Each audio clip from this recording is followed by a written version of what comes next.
Ay kumusta mga ante kong tunay? Aba ay linis mode nga muna si ante nyo for today's video.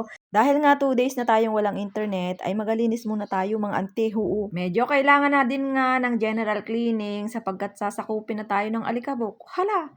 Bali, pang 2 days ko na nga din nga nagalinis, ay inautay-utay ko laang muna mga ante at nang hindi naman masyado nakakapagod. Huu!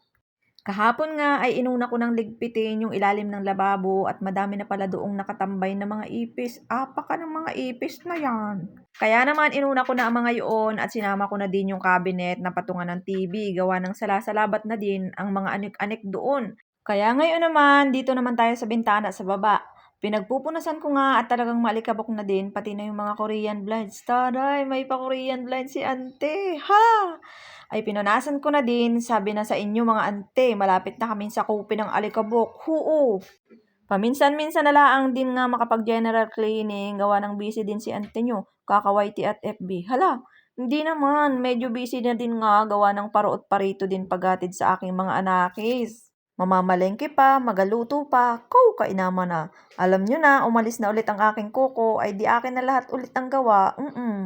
Hindi rin nga ako nakapaglakad ngayon, gawa ng nakatulog ulit ako pagkahatid ko kay Bunso. Ay apakahusay mo talaga, ante.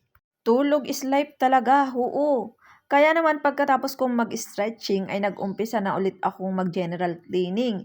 Niligpit ko na din itong aking table din kung saan ako nagagas singing-singing ba. Na para bagang professional ang dating. Hala! Nakapagwalis na nga din ako niyan at nagmap na rin ako ng sahig para tunay na malinis nga ni. O ay siya mga ante, hanggang din na lang ang video. Napagod ng bere-bere light si ante nyo. Sa susunod ulit. Bye-bye, love you. Huu.